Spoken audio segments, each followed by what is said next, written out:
You'll always be the janitor's kid playing dress-up in a borrowed suit, Walter. No amount of buildings with your name on them changes what you came from."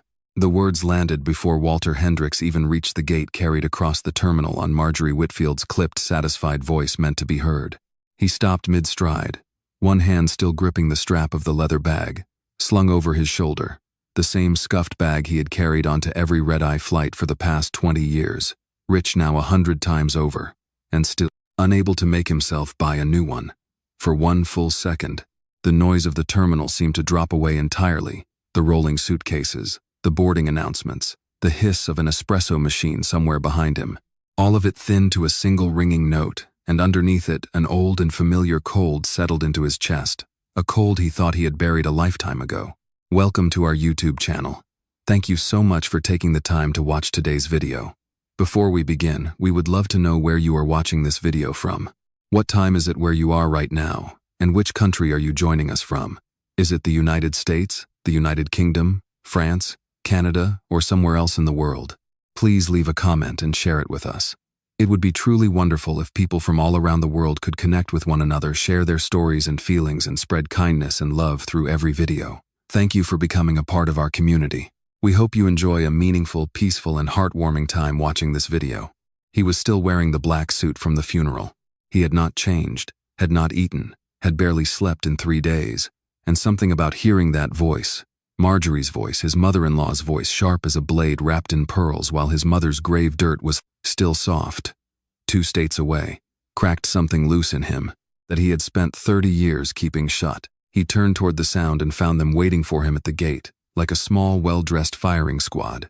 Vanessa stood in the center, immaculate, despite the late hour, her coat draped over one arm as if she were attending a gallery opening rather than watching her husband return from burying his mother. Beside her stood a man Walter did not recognize, tall, tanned, wearing the kind of easy, expensive smile that had never once had to work for anything. And a step behind them, holding up her phone at an angle clearly meant to catch Walter's face, stood Vanessa's brother Chad, grinning like he'd been waiting all night for the cameras to start rolling.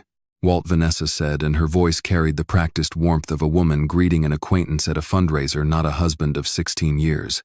"There's been a change of plans." He looked at her, and for a moment he said nothing at all. Behind his eyes, uninvited, came a flash of another gate, another airport, another version of himself, 19 years old, standing in a Greyhound station in Toledo, with $11 folded into his sock and a duffel bag held together with duct tape, waiting for a bus that was 3 hours late, while his stomach ate itself from the inside. He had learned in that station what it felt like to be looked through instead of looked at. He had spent 30 years building an empire specifically, so he would never have to feel that particular kind of invisible again. He was feeling it now. "A change of plans," he repeated quietly, and something in his tone, flat, careful, almost gentle, made the stranger beside his wife shift his weight uncomfortably. "This is Preston," Vanessa said, as though introducing a colleague. "He's taking the seat home tonight." There simply wasn't room for 2 on such short notice, and well, she let her eyes travel once slowly over Walter's rumpled suit, his gray, unshaven jaw, the exhaustion sitting on him like a second coat. "You look like you could use a later flight to compose yourself, honestly." Somewhere behind them, an elderly man, traveling with his young grandson, glanced up from his newspaper, caught the shape of what was happening, and quietly looked away again, the particular kind of looking away that public cruelty depends on to survive. Preston reached out and took the boarding pass from Vanessa's outstretched hand with 2 fingers, unhurried, like a man collecting something that had always belonged to him. Walter watched the small motion and felt something in his chest tighten, not jealousy, not yet, but the dull, bottomless recognition of watching a door close that he had not even known was open. "Watch it take off without you," Vanessa said, and smiled, not cruelly, which was somehow worse, but pleasantly, the way you'd wish someone a safe drive home. Walter did not raise his voice. He did not reach for the boarding pass. He stood very still in the middle of the terminal in a black suit that still smelled faintly of the cemetery, and let the words settle into him the way cold settles into a house with no heat, slow, total, impossible to argue with. 16 years, he said finally, so quietly that only Vanessa heard it. "And you couldn't wait until I'd buried my mother." "Don't be dramatic," Marjorie cut in before her daughter could answer, stepping forward with the confidence of a woman who had never once been told to sit down. "Some men marry up in this world and spend the rest of their lives forgetting where the door out is. Maybe it's time somebody reminded you." A ripple of quiet laughter moved through the small cluster of strangers who had stopped to watch the kind of laughter people offer when cruelty happens near them, and they are simply relieved it isn't pointed at them. Chad lifted his phone another few inches. "Smile, big spender," he said. "This one's going straight to the group chat." Walter did not smile. He reached up almost without meaning to and pressed 2 fingers flat against his sternum over the collar of his shirt, where a small tin pendant hung against his skin on a cord gone soft with age. He did not need to look at it to know what was stamped into the back of it. He had known the word since he was 13 years old, since a woman with swollen feet and flour still under her fingernails had pressed the pendant into his palm at a wobbly kitchen table and told him that the world would decide he was small and that he was under no obligation to agree with it. His phone buzzed once in his jacket pocket. He did not look at it yet. He kept his eyes on his wife, really looked at her for what felt like the first time in longer than he wanted to admit, searching her face for some flicker of the woman he thought he had built a life with. He found nothing there but composure, the practiced, untroubled composure of someone who had already decided how this scene would end. He was wrong about that. He simply did not know it yet. For a long moment, nobody moved. The departure board overhead clicked forward with a soft mechanical shudder, the gate number glowing steady beside a boarding time that no longer had anything to do with him. Somewhere down the concourse, a child laughed at something on a tablet, oblivious, and the ordinary sound of it felt to Walter almost obscene against the stillness closing in around him. He was a man worth more money than most small countries standing in a public terminal, being told in front of strangers that he did not belong in the life he had built with his own 2 hands. And beneath the grief, beneath the exhaustion, beneath 30 years of careful, deliberate self-control, something old and quiet finally stirred awake inside him. Not rage, not yet, but the first cold, clear edge of it. He reached into his pocket and drew out his phone, at last the screen still lit from the message that had arrived while his wife was smiling at him like a stranger she'd decided to be finished with. Whatever was on that screen, Walter understood, standing very still at gate 14 with his mother barely in the ground, that the night was only just beginning. 8 months earlier, the phone call had come at 6 in the morning, and Walter Hendricks had known before he even answered it that the voice on the other end would change the shape of his life. His mother had collapsed at the kitchen table of the small house he had bought her in Toledo, the same table, older now, refinished twice, that had once wobbled under the weight of 2 coffee cups and a stack of unpaid bills. He had flown out that same afternoon, still in his work clothes, and had not really stopped moving since. The hospital corridor became over those 8 months a second office. Walter learned its rhythms the way he had once learned the rhythms of construction sites and boardrooms. The hour the nurses changed, shift the particular squeak of the 4th-floor elevator, the exact spot by the vending machine where the signal was strong enough to take a call without the line dropping. He learned to sleep sitting upright in a vinyl chair with his tie loosened and his shoes still on, the way he once slept on the floor of unfinished buildings decades earlier, when a full night's rest was a luxury he could not yet afford. He flew back to Toledo nearly every week that his schedule allowed, sometimes for only a few hours between meetings, landing late and leaving before sunrise, so that no board member would ever guess where he had actually been. He never once told anyone at Hendricks Infrastructure Group the real reason his calendar kept clearing itself on Thursday afternoons. He simply went, sat by the bed, and held his mother's hand, the same hand that had once pressed a $4 tin pendant into his palm and told him to rise instead of beg. Vanessa came exactly once. It had been early on, before the illness had fully announced itself, before the doctors had started using the word that nobody in that family ever said out loud. She had stood in the doorway of the hospital room in a coat too elegant for the fluorescent lighting, offered Dottie Hendricks a brief, correct smile, and left within the hour murmuring something about a gallery opening she could not reasonably miss. Board optics. Walt, she had told him afterward, as though optics were a kind of weather that simply happened to people impossible to control. The Whitfield name can't just disappear from every room for months at a time. He had let it go. He had let a great many things go over 16 years, filing each one quietly into some back room of himself. He rarely opened, telling himself that a strong marriage was built on which battles you chose not to fight. He understood now, standing at a gate with his mother 3 hours in the ground, that he had mistaken silence for peace. He had been wrong about that, the way a man is wrong about a foundation he never bothered to inspect, right up until the day the whole structure gives. What he did not tell anyone, what he had barely allowed himself to notice in the middle of all that grief, was that someone else had shown up every single week without ever once being asked. Her name was Grace Doyle, a hospice nurse with tired eyes and a steady, unhurried way of moving through a room as though she had long ago stopped believing that rushing changed outcomes. She had never once asked Walter what Hendricks' infrastructure was worth, or what skyline he had built, or which magazine had put his face on a cover that spring. She had asked him the very first week whether he had eaten anything since breakfast, and when he admitted he had not, she had walked down to the cafeteria herself and come back with a sandwich wrapped in wax paper, setting it on the tray table without comment, the way you do a small kindness for someone you expect nothing back from. He thought of her now standing at the gate, with Vanessa's perfume still hanging in the air between them, and felt something twist quietly in his chest. Not guilt exactly, not yet, but the uneasy shape of a question he had never let himself finish asking.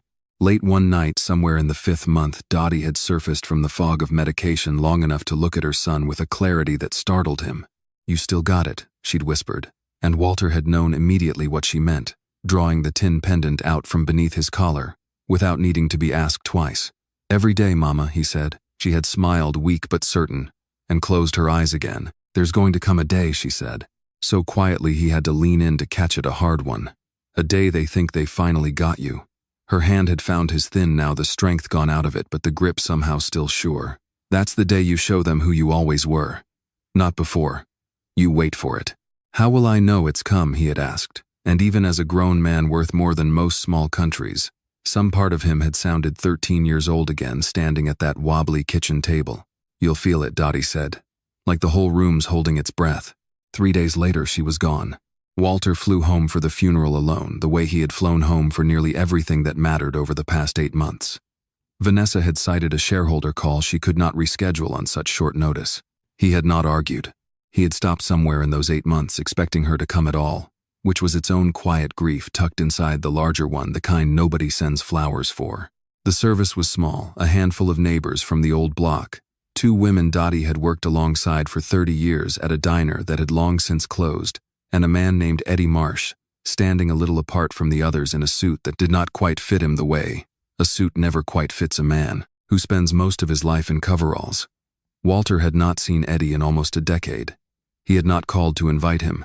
Eddie had simply shown up anyway, the way he always had, standing at the back of the small chapel with his hands folded and his jaw tight, saying nothing at all, offering nothing but his presence, which turned out to be exactly enough. Afterward, at the graveside, Walter had knelt in the cold Ohio dirt, in a suit that cost more than his mother had earned in a single year at that diner, and had felt for one unbearable moment the full and terrible distance between the boy who grew up in that narrow rental on Dorr Street and the man, kneeling there now. He pressed his palm flat against the fresh earth and said nothing out loud because there was no one there who needed him to perform his grief for their benefit, and because some things are too large to fit through the narrow doorway of speech. 3 hours later, he had walked into a bright, indifferent airport terminal, still carrying the weight of that graveside in his chest, and had been met instead of comfort with his mother-in-law's voice cutting cleanly across, the crowd reminding him exactly where she believed he belonged. He thought of all of it now: the hospital corridor, the vinyl chair, Grace's quiet, unasked-for kindness, his mother's last certain words, as he finally lifted the phone still glowing in his hand, the message waiting there from his general counsel unread since the moment Vanessa had first opened her mouth. Whatever was on that screen, he understood, standing very still at the gate, was about to prove his mother right far sooner than either of them could have imagined. The message was still glowing on the screen when Walter finally let himself read it in full, and the words arranged themselves in his mind slowly, the way bad news always does, refusing at first to mean what it plainly meant. "Walt, call me immediately. Vanessa and Chad filed an emergency petition this morning with the probate court. They are requesting an order to freeze all personal and operating accounts tied to Hendricks Infrastructure Group on the grounds that you are, quote, mentally incapacitated following a sudden family crisis, and that you have, quote, effectively abandoned the marital estate. This was filed at 9 this morning. I need you to call me the second you see this. This is not a formality. This is real." He read it once. He read it a second time, more slowly, as though the words might rearrange themselves into something less monstrous if he simply gave them enough patience. They did not. 9 in the morning. He had been standing at his mother's graveside at 9 in the morning, his knees pressed into the cold Ohio dirt, and while he had knelt there, his wife had been somewhere else, entirely signing her name to a document designed to strip out him of everything he had spent 30 years building, timed with a precision that could not have been accidental. He looked up from the phone and found Vanessa watching him, her expression composed, patient, almost curious, the look of a woman observing a reaction she had already anticipated and rehearsed for. "You filed it this morning," Walter said. His voice came out quieter than he expected, flattened by something that was not quite disbelief anymore, because disbelief required the possibility that he was wrong, and some old weary part of him already knew he was not. "Filed what?" Vanessa asked, tilting her head slightly, and there it was, the same practiced calm she had once used to close 9-figure real estate negotiations without ever raising her voice, now turned on him at a departure gate, like he was simply another counterparty across a table. "The petition. The one asking a judge to freeze every account I have. This morning, while I was burying my mother." For the briefest flicker, something moved behind Vanessa's eyes, not guilt. Walter would think later, replaying the moment for months afterward, but the sharp, involuntary recalculation of someone whose timeline has just been disturbed. Then it was gone, smoothed back over as quickly as it had surfaced. "You've been under enormous strain," she said, and her voice softened into something that might have passed to a stranger for concern. "Chad and I only did what any family would do. We were worried about you, Walt. Grief does things to people. Erratic decisions. Reckless spending. We simply wanted to make sure the business, the family's business, was protected while you found your footing again. The business you had no hand in building," Walter said, and for the first time that night, something sharp entered his voice, cutting through the careful stillness he had maintained since the moment he'd stepped off the jet bridge. "I laid the foundation of Hendricks infrastructure with a construction crew of 4 men, and a line of credit I had to beg a regional bank to approve. You were 26 years old at a gallery opening the first time we met. You have never once poured concrete in your life, Vanessa." And yet somehow Marjorie interjected smoothly, stepping in beside her daughter with the ease of a woman who had clearly been waiting for her cue. "My daughter has spent 16 years making sure you had somewhere respectable to bring that money home to. That's not nothing, Walter. That's a kind of labor too, whether you choose to see it that way or not." Preston, standing a half step behind Vanessa with the boarding pass still folded between 2 fingers, said nothing at all, but Walter caught him glancing sideways at Vanessa with an expression that did not quite match the rest of the scene. Not smugness exactly, but something closer to nervous calculation, as though he were watching a performance whose script he had only partially memorized. Walter noticed it. He filed it away without comment, the way he had learned over decades of negotiations to notice the small tells that mattered more than anything actually said out loud. "You could have called me," he said, finally turning back to Vanessa. "You could have said, 'Walt, I'm frightened. I don't understand the business. I want some protections in place.' I would have listened. I have always listened to you." His voice cracked almost imperceptibly on the last word, and he hated himself for it. Hated that after everything, after the funeral, after the gate, after Marjorie's opening insult still ringing somewhere in his chest, some small, stubborn part of him was still reaching for the version of his wife he had married 16 years earlier, still hoping she might step out from behind whoever this was, standing in front of him now. "Would you have?" Vanessa asked, and for the first time that evening her composure slipped just enough to let something colder show through. "Or would you have done what you always do?" Walt smiled, patted my hand, told me I worried too much, and gone right back to your board meetings and your job sites, leaving me exactly where I've always been, standing next to the empire. Never inside it. It should have sounded, Walter thought, like the opening of an argument that might still be salvaged, the kind of grievance a marriage could survive if 2 people were willing to sit across a table and actually work through it. Instead, it landed as something else entirely. Not an accusation, but a justification delivered with the ease of a woman who had already decided long before tonight exactly how this particular chapter of her life was going to end. Chad's phone was still raised, angled to catch Walter's face, and a small involuntary knot of strangers had gathered a polite distance away, watching the way people watch a car accident they know they should look away from and cannot. An elderly woman near the window seats shook her head slowly and turned back to her book, unwilling to be part of it. Somewhere down the concourse, a boarding announcement chimed, pleasantly oblivious, for a flight to somewhere that had nothing to do with any of this. "You could have simply asked me for a divorce," Walter said quietly, and this time his voice did not shake at all. "You didn't need a petition. You didn't need a judge. You didn't need to time it to the morning I buried my mother. All you ever had to do was tell me the truth." Vanessa's jaw tightened, and for one unguarded moment, she looked, Walter thought, almost young, almost like the woman he had married, standing at a different gallery opening a lifetime ago, before either of them had learned exactly how much damage 2 careful, composed people could do to each other, without ever once raising their voices. The truth, she repeated, and something in the way she said it made the back of Walter's neck go cold, though he could not yet have said why. "You have no idea what the truth even looks like, Walt." He would understand later, replaying this exact sentence in his mind at 3 a.m. for weeks afterward, that she had told him the truth in that moment, plainly, almost mercifully, and that he had simply not yet had the information required to hear it. For now, standing at the gate with the departure board ticking over above them, and his phone still warm in his hand, Walter Hendricks reached up beneath his collar and closed his fingers around the small tin pendant resting against his sternum, the way he had done 1,000 times before, in 1,000 or smaller crises, and made without any outward sign of having made it a decision. He would not beg. He would not raise his voice again. He would not give this terminal full of strangers or his mother-in-law, or the man holding his seat with 2 careless fingers the satisfaction of watching Walter Hendricks come apart in public on the worst night of his life.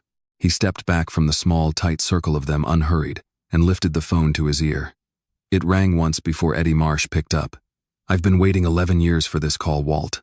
Eddie Marsh's voice came through low and steady, none of the customary warmth in it that Walter remembered from a lifetime of phone calls that used to start with a joke about the Browns or a complaint about a customer who'd tried to talk his way out of an oil change bill.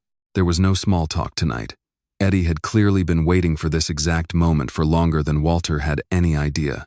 Walter turned his back to the small cluster still gathered near the gate, Vanessa watching him with an expression he could no longer read, Marjorie murmuring something to Chad that made her son laugh under his breath, Preston standing a careful half-step apart from all of it, the boarding pass still, folded between 2 fingers like a hand of cards he wasn't sure he wanted to play. Walter pressed the phone tighter against his ear and lowered his voice, though there was no real privacy to be had in the middle of a crowded concourse. "I need you to tell me what you know, Eddie. All of it. Right now." There was a pause on the line, the particular kind of pause a man takes when he is deciding whether the person on the other end can survive one more piece of bad news in a single night. Walter had heard that pause before years ago from doctors standing in hospital corridors. He recognized it instantly, and something in his stomach dropped even before Eddie spoke again. "After the wedding," Eddie said, "I couldn't shake it. The way she looked at this place the one time she came out to Toledo. The way she looked at you like you were a renovation project she was managing instead of a person she loved. You laughed it off. I let it go because you asked me to, because it was your life, and not mine to run. But I never stopped watching Walt. I hired a guy, cheapest one I could find, paid him in oil changes for almost 2 years after the first retainer ran dry, because that's all the auto shop could spare. I told myself I was being paranoid. I told myself I'd apologize to you someday for wasting the money." And Walter's voice came out rougher than he intended. "And I was wrong about being paranoid," Eddie said. "Do you want to know who Preston Cole's father is?" The name settled into Walter's chest before Eddie even finished the sentence, a slow, sick recognition rising up through him the way cold water rises through a boot with a hole already worn into the sole. He turned almost without deciding to, and found Preston still standing near Vanessa, closer to her now than he had been a moment ago, his hand resting lightly at the small of her back, with the easy familiarity of a man who had done it 100 times before in rooms Walter had never been allowed into. "Richard Cole," Walter said before Eddie could answer, because some part of him had already assembled the shape of it the way a man recognizes the outline of a building from its foundation alone, long before the walls go up. "Cole Corp., Richard Cole," Eddie confirmed. "The man who's been trying to buy your infrastructure contracts out from under you for 6 years running. The man whose bids have come in $1 under yours on 3 separate municipal projects every single time, like clockwork. Like somebody was handing him your numbers before the ink was even dry on your side of the paperwork." Walter closed his eyes. Around him, the terminal noise continued exactly as it had. A moment earlier, the boarding announcements, the rolling suitcases, a child somewhere laughing at a cartoon on a tablet, but none of it seemed to reach him, now muffled behind sudden roaring stillness inside his own skull. "How long, Eddie?" he said, and it wasn't really a question, more a plea for the number to be smaller than he already suspected it was. "Preston's been feeding his father your bid numbers for over a year," Eddie said, and his voice for the first time since he'd picked up softened into something closer to grief than anger. "This wasn't a broken heart, Walt. This wasn't 2 people falling out of love and making a mess of it in public. This was corporate espionage wearing perfume, and I am so sorry I didn't find the proof sooner. Because I've been carrying it around for 3 weeks, not knowing how to tell a man who just buried his mother that his own wife's been auditing him from inside his own house." Walter said nothing for a long moment. Behind him, he heard Marjorie's voice rise again, pitched to carry something about how some men simply couldn't accept when a marriage had run its course gracefully, and he understood with a clarity that felt almost physical that she had no idea what she was actually standing next to that. The small, humiliating scene she believed she was directing had just quietly become something else. Entirely. Something with federal implications. And she was still worried about optics at a departure gate. "Does she know you found this?" Walter asked quietly. "No," Eddie said. "Nobody knows but me and now you. I was going to bring it to you myself in person, someplace private, someplace you could fall apart if you needed to without an audience. I didn't think it was going to happen like this. I didn't think you'd be standing at a gate finding it out while they're all still watching you." Walter opened his eyes and looked once more at the small, tight circle of them, his wife, her mother, her brother with his phone still faintly raised, and the son of the one man who had spent 6 years trying to dismantle everything Walter had built from a construction crew of 4 and a line of credit he'd had to beg for. He thought of his mother's hand in the hospital bed, thin, and certain, telling him there would come a day he thought he'd lost everything, and that the day would come with no warning at all, and that he would know it the moment it arrived because it would feel like the whole room holding its breath. He understood now, standing there with the phone pressed to his ear, that this was not the day his mother had meant. This was only the beginning of it. "I need you to send me everything you have," Walter said. "Tonight. Every document. Every date. Every wire. Don't call the lawyers yet. Don't call anyone. I need to see it with my own eyes first." "It's already in your inbox," Eddie said. "I sent it the second you picked up. I figured you'd ask." Walter almost laughed despite everything, a short, disbelieving exhale that had no real humor left in it. Only the particular exhaustion of a man who has just learned that the one person in the world who never stopped watching out for him was a childhood friend he had let drift away over 16 years of galas and board meetings, while the woman he'd married had apparently never stopped watching him for an entirely different reason. "Eddie," he said quieter, "now, why didn't you ever say any of this before tonight? Why wait 3 weeks? There was another pause, shorter this time but heavier. "Because I didn't want to be the guy who broke your heart with proof," Eddie said. "I wanted to be wrong. I've wanted to be wrong about her for 11 years, Walt. I just never was." Walter looked back toward the gate one final time. Vanessa was watching him now, something uncertain flickering across her composed face for the first time all evening, as though she could sense without any evidence at all that the ground beneath the scene she had so carefully arranged had just shifted in a direction she had not anticipated. "Stay on the line," Walter said quietly, and slid the phone into his jacket pocket without hanging up, the way a man keeps one hand on something steady before stepping into water he can no longer see the bottom of. Then he turned, straightened his jacket, and began walking, not toward Vanessa, not toward Preston, not toward the small crowd of strangers, still waiting to see how the rest of this would unfold. He walked toward the counter instead, where a young gate agent stood, straightening a crooked name tag, entirely unaware that in the next few minutes his ordinary Tuesday evening shift was about to become something he would tell people about for years to come. The gate agent's name tag read Marcus, pinned slightly crooked to a navy vest that had clearly been through a long shift, and he looked up as Walter approached with the practiced, slightly weary courtesy of a man who had spent the last several hours fielding complaints about delayed connections and overhead bin space. He straightened automatically, the way service workers learn to straighten for anyone who might be about to make their evening harder. "Evening," Sir Marcus said. "Can I help you with something?" Walter set both hands flat on the counter deliberately, the way he might set his hands flat on a conference table before opening negotiations that mattered more than either party in the room yet understood. Behind him he could feel the eyes of the small gathered crowd still fixed on his back. Vanessa's, Marjorie's, Chad's, Preston's, none of them able to hear him from this distance. All of them watching with the confused, faintly amused curiosity of people who believed the humiliating part of the evening had already run its course. "I need you to look something up for me," Walter said, and his voice, though quiet, carried none of the exhaustion it had carried a few minutes earlier at the gate. Something in him had settled the way a building settles once its foundation finally locks into bedrock. "Not the reservation. I'm not asking about a ticket." Marcus blinked, his fingers hovering over the keyboard. "I'm sorry, sir, I'm not sure I follow." "My legal name," Walter said. "I'd like you to search it. Not in the passenger system. In the corporate ownership records for this airline." For a moment Marcus simply looked at him, the kind of look people give a stranger who has just said something they suspect is either a joke or the opening of a complaint they've never had to process before. It was, Walter understood, a reasonable reaction.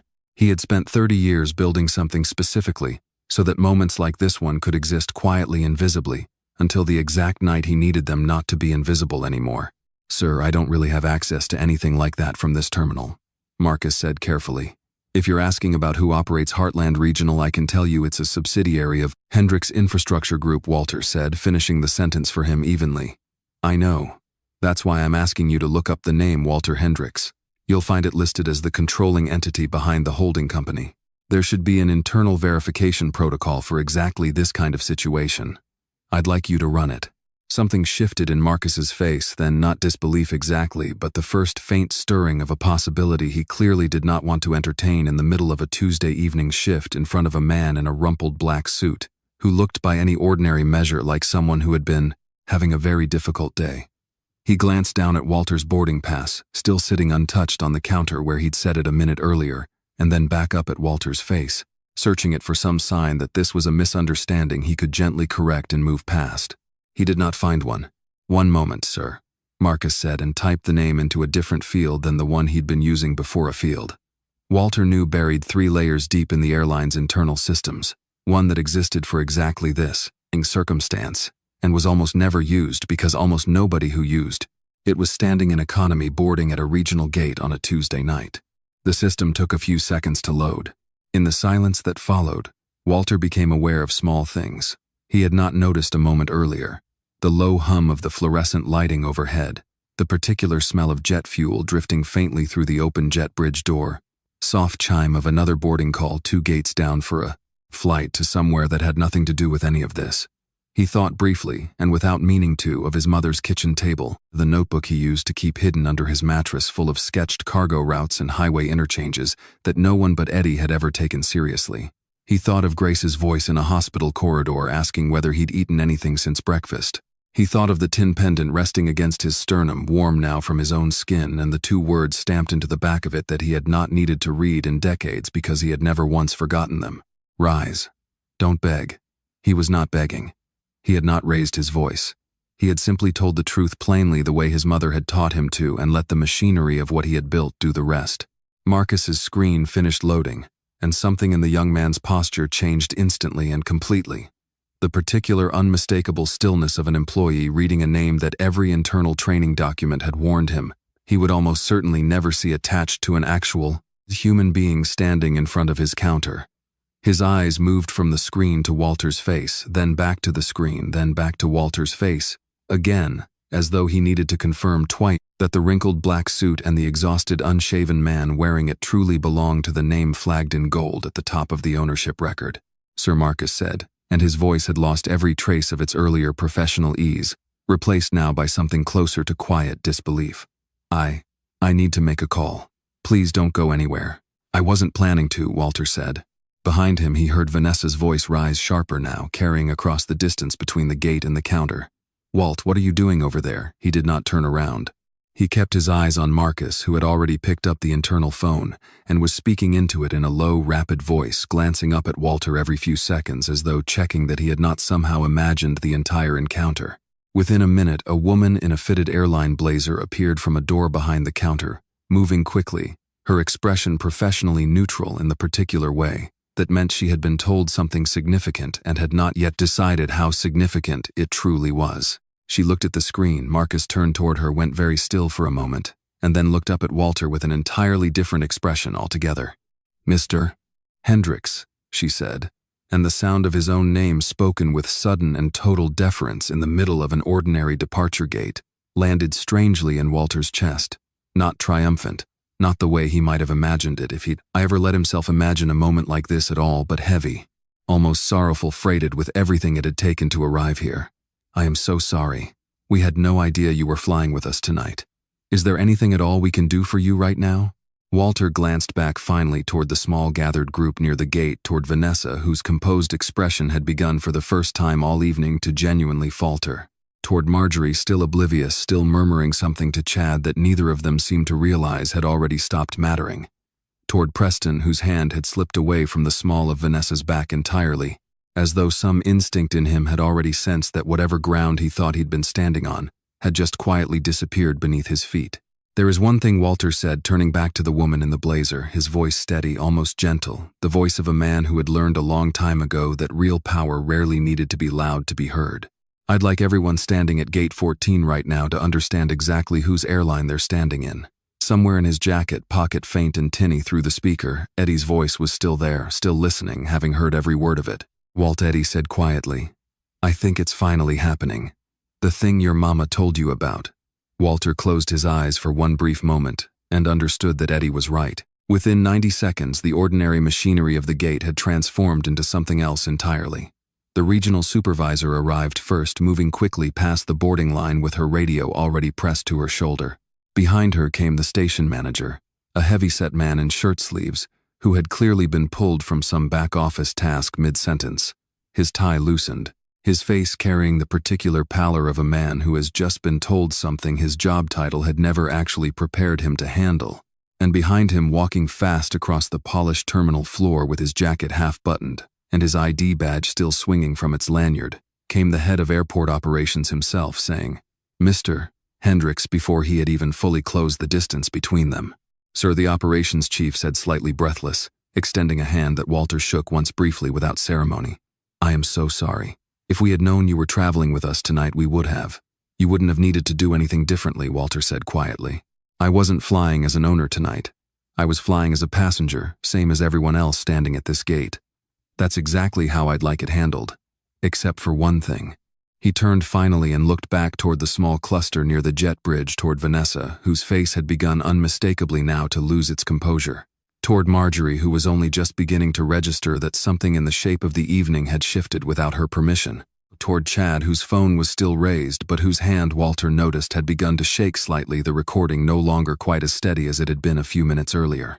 Vanessa broke away from the group, first walking quickly, her heels sharp against the tile, Preston trailing a step behind her with an expression that had gone in the space of a few minutes from casual confidence to something closer to alarm.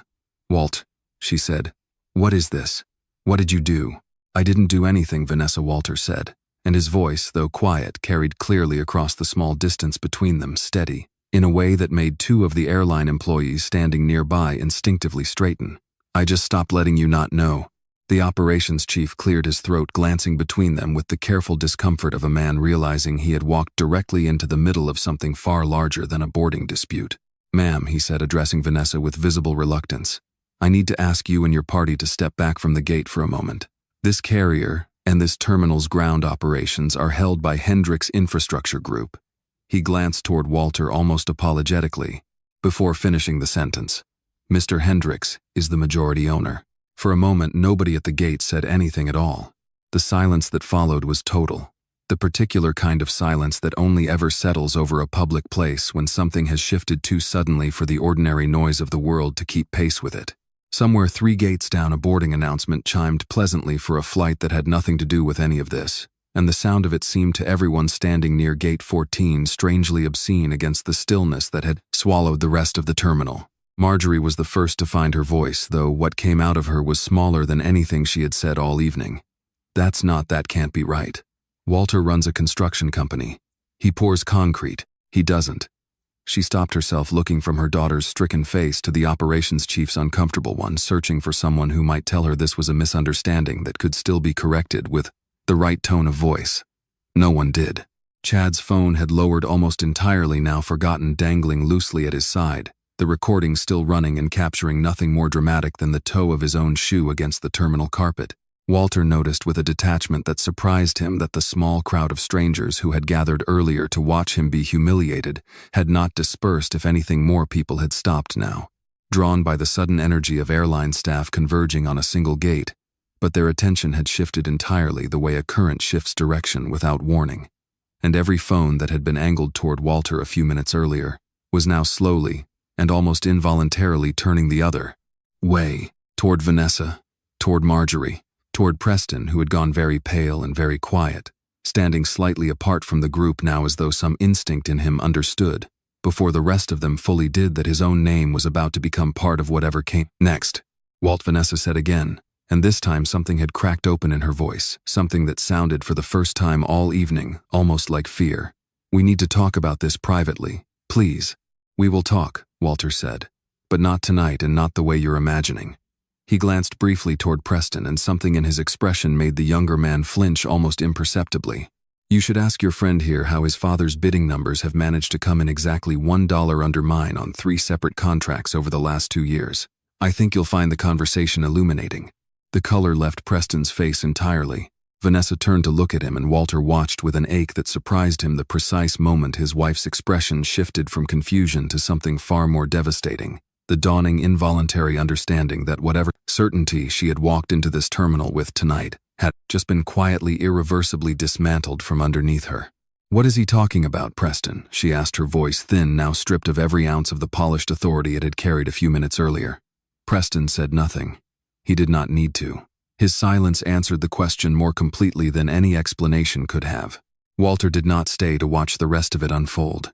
He had learned over 3 decades of negotiations and construction disputes and boardroom standoffs that the moment you had made your point clearly enough, staying in the room to enjoy it only diminished it.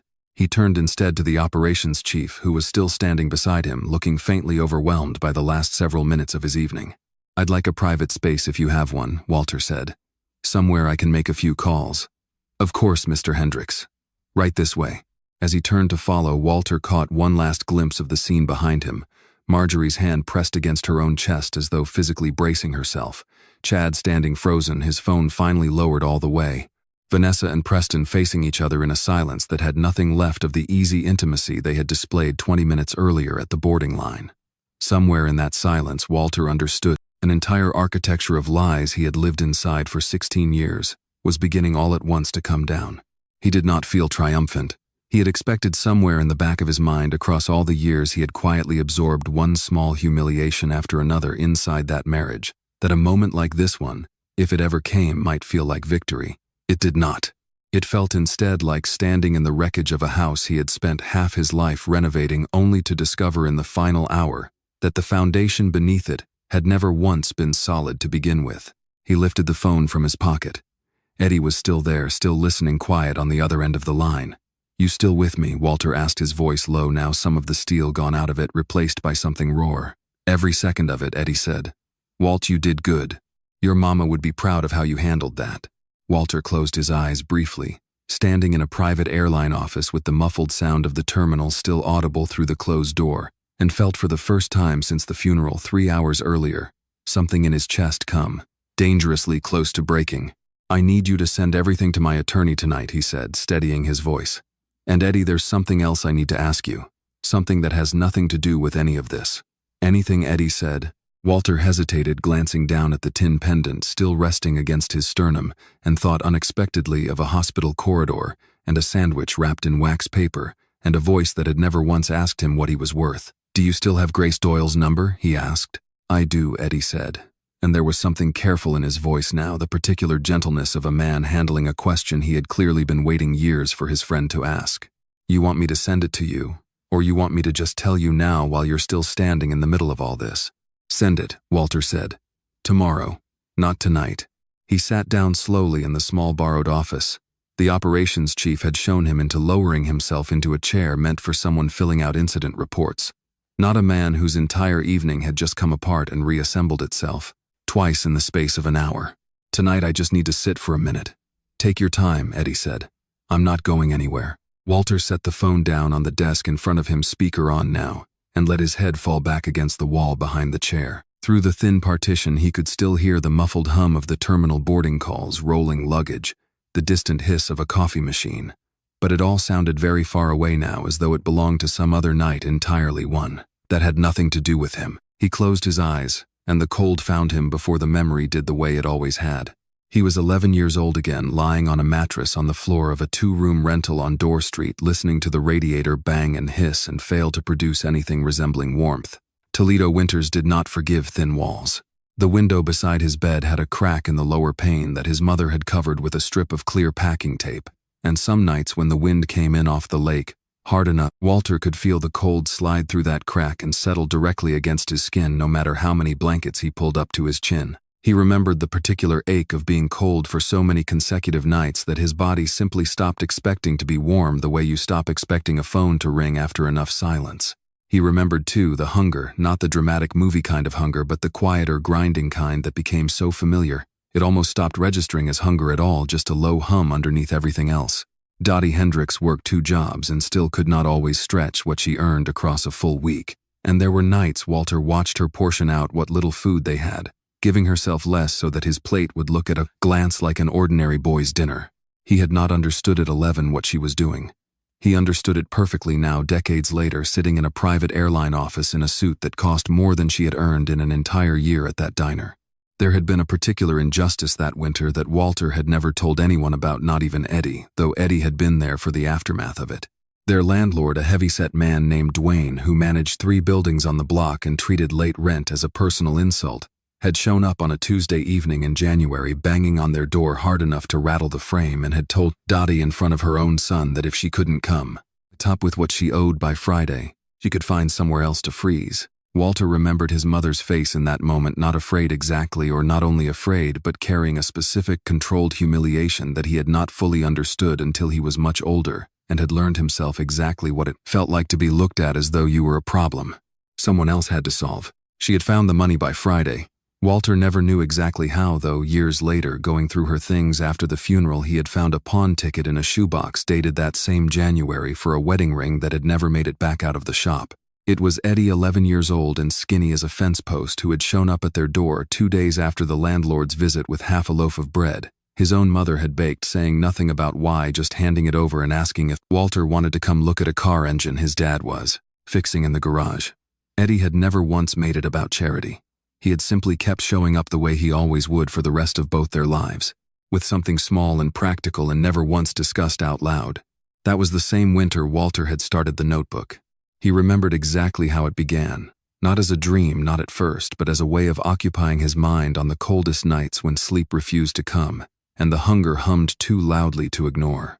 He would lie on the mattress with a stub of pencil and a spiral notebook Dottie had bought him for 89 cents at the drugstore, and he would draw. Not pictures of anything beautiful, not at first. He drew delivery trucks. He drew the routes they took through the city, the ones he watched from the bus window, on the rare occasions they could afford the fare instead of walking. He drew warehouses and loading docks and the invisible lines connecting one place to another, the whole quiet machinery of how things got from where they were made to where somebody needed them. "What are you drawing?" Dottie had asked him once, standing in the doorway in her work uniform, too tired to fully focus but curious anyway. "How everything gets where it's going," Walter had told her, not looking up. She had laughed soft and warm despite the exhaustion sitting visibly on her shoulders, and said the same thing she would go on saying in one form or another for the rest of her life. "You're going to build something big one day, baby. I can feel it." Nobody else had taken the notebook seriously.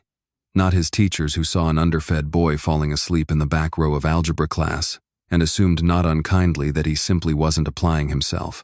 Not the guidance counselor who suggested gently that a trade school might be more realistic than the university brochures Walter had started collecting from the library. Only Eddie had ever sat beside him at that wobbly kitchen table night after night, asking to see the drawings, saying, "Show me the tall one again," about a half-finished sketch of a building that did not yet exist anywhere except in a poor kid's imagination. Walter opened his eyes now, back in the small borrowed office, the phone still glowing faintly on the desk in front of him, Eddie's breathing audible and patient on the other end of the line. "You still there?" Eddie asked after a long silence. "I was thinking about the notebook," Walter said quietly. "About Dwayne. About the bread your mom sent over." Eddie was quiet for a moment. "I think about that winter more than I let on," he said finally. "I used to worry you'd forget where you came from once the money showed up. Most guys do eventually. Not all at once. Just a little at a time, until one day they don't recognize the block anymore." "Did I?" Walter asked, and the question came out rawer than he intended, carrying 16 years of quiet self-doubt he had never once said out loud to anyone. "Forget where I came from." "No," Eddie said without hesitation. "You forgot who was standing next to you while you climbed out of it for a while. That's different. That's fixable." Walter closed his eyes again, and for the first time since the funeral, since the gate, since Eddie's voice had first delivered the news about Preston Cole, he let himself feel the full, unguarded weight of everything the night had cost him. Not the marriage, which he understood now had perhaps never been entirely real, but the years. 16 years he could never get back, spent building a life with someone who had it now, seemed been auditing him from the very beginning. "I'm going to fix it," Walter said quietly, more to himself than to Eddie. "Starting tomorrow." "I know you are," Eddie said. "You always rise, Walt. It's the one thing about you that never changed, no matter how many zeros got added to your name." Outside the thin office wall, the terminal noise continued exactly as it always had, indifferent to the small private reckoning happening on the other side of it. One boy's cold winter on Dorr Street folded quietly now into the memory of a man who had built an empire specifically so no child of his own would ever have to know what that particular kind of cold felt like. The next morning arrived gray and quiet over Chicago, the kind of pale, undecided light that made it hard to tell whether the sun had actually risen or simply given up trying. Walter had not gone home. He had spent the night instead in a suite at a hotel near the airport, sitting for most of it in an armchair by the window, with his jacket still on, watching the runway lights blink in steady, different patterns while his lawyers worked through the night on the other side of a series of increasingly urgent phone calls. He had not slept more than an hour, maybe two. When he finally set the phone down sometime after 4 in the morning, the messages from his general counsel had shifted from alarm to something closer to grim satisfaction. The emergency petition Vanessa and Chad had filed was already unraveling under its own weight, undermined by timestamps that placed its filing squarely during the hour. Walter had been kneeling at his mother's graveside, a detail no judge in the state was likely to view kindly. That was one fire at least that would not require his direct attention for a few more hours. The other fire, the one involving Preston Cole and a name that kept surfacing in Eddie's documents with uncomfortable regularity, would take considerably longer to put out. Walter sat in the gray morning light with a cup of coffee going cold on the side table beside him, untouched, and found himself thinking not about Vanessa, not about the petition, not even about Richard Cole's 6 years of suspiciously precise underbidding, but about a hospital corridor on the 3rd floor of a Toledo medical center 8 months earlier, on one of the worst nights of that entire ordeal. It had been late past midnight, the kind of hour when hospital hallways take on a strange underwater stillness, all the daytime bustle drained out of them, leaving only the soft beeping of machines and the occasional squeak of a nurse's shoes on linoleum. Dottie had taken a bad turn that evening, her breathing shallow and uneven, and Walter had sat outside her room for hours afterward, unable to make himself go back in, unable to make himself leave, caught in the particular paralysis of a man who has spent his entire adult life solving problems and has just discovered for the first time a problem no amount of money or willpower could fix. He had not heard Grace approach. She simply appeared at some point, settling into the chair beside his without asking permission, without offering the practiced professional condolences he had grown so tired of hearing from well-meaning acquaintances over the preceding weeks. She had not looked at him with pity. She had looked at him, he remembered now, the way you look at someone you've already decided is worth sitting beside, regardless of what they can offer you in return. "She talks about you like you hung the moon," Grace had said after a long silence, her voice low so as not to disturb the quiet of the hallway. "Doesn't matter how many zeros are on your business card, Mr. Hendricks. To her, you're still the boy who fixed the radiator with duct tape." Walter remembered laughing, despite everything, a short, surprised exhale that felt almost foreign coming out of him after weeks of grim silence. He had not told her about the radiator. He had not told anyone about the radiator, not even Vanessa, not in 16 years of marriage. His mother apparently had told this stranger in scrubs a detail about his childhood that his own wife had never once asked to hear. "You don't have to call me Mr. Hendricks," he'd said. "I know," Grace had answered with the ghost of a smile. "I do it anyway. Keeps things simple." Over the months that followed, she had become, without either of them naming it as anything in particular, one of the few fixed points in an otherwise unbearable stretch of time. She never once asked what Hendricks' infrastructure was worth, or which building downtown carried his name on the cornerstone, or what it felt like to be a man whose face occasionally appeared in the business section of a newspaper. She asked instead small and specific questions that no one else in his life had thought to ask in years: whether he had eaten, whether he had slept, whether he wanted the window blinds open or closed. When he admitted one particularly bad week that he hadn't managed dinner in 2 days, she had walked down to the cafeteria without another word and come back with a sandwich wrapped in wax paper, setting it on the tray table beside his mother's bed without comment. The way you do a kindness for someone from whom you expect nothing back. He had thought about her more in the months since the funeral than he had let himself admit. Not in any way he could have named cleanly at the time. Grief had a way of blurring the edges of everything, making it difficult to separate genuine feeling from simple exhaustion and the desperate human need for someone, anyone, to sit beside you in a hallway at midnight. But sitting now in a hotel armchair with the gray Chicago morning pressing against the window, his marriage in ruins and his business under active attack, from a rival he'd never fully understood, until last night Walter found himself returning again and again to the particular quality of Grace's attention, the way she had never once needed him to be impressive in order to be worth sitting beside. He picked up his phone and found the message Eddie had sent sometime after 2 in the morning, a single contact card with Grace's name and number, no commentary attached, no explanation needed. Eddie had known apparently exactly what Walter would eventually ask for, and had simply waited for him to catch up to his own heart. Walter sat with the number open on the screen for a long time, longer than the moment strictly required, turning the tin pendant over between his fingers the way he did when he needed to think something through carefully. He was aware in a distant, almost clinical way of how it might look from the outside, a man barely a night removed from the collapse of his marriage already reaching out to another woman, as though grief had simply reshuffled itself into something more convenient. He turned that thought over too and found somewhat to his own surprise that it did not quite fit the shape of what he actually felt. This was not about replacing Vanessa. It had never once in 8 months of hospital corridors been about that.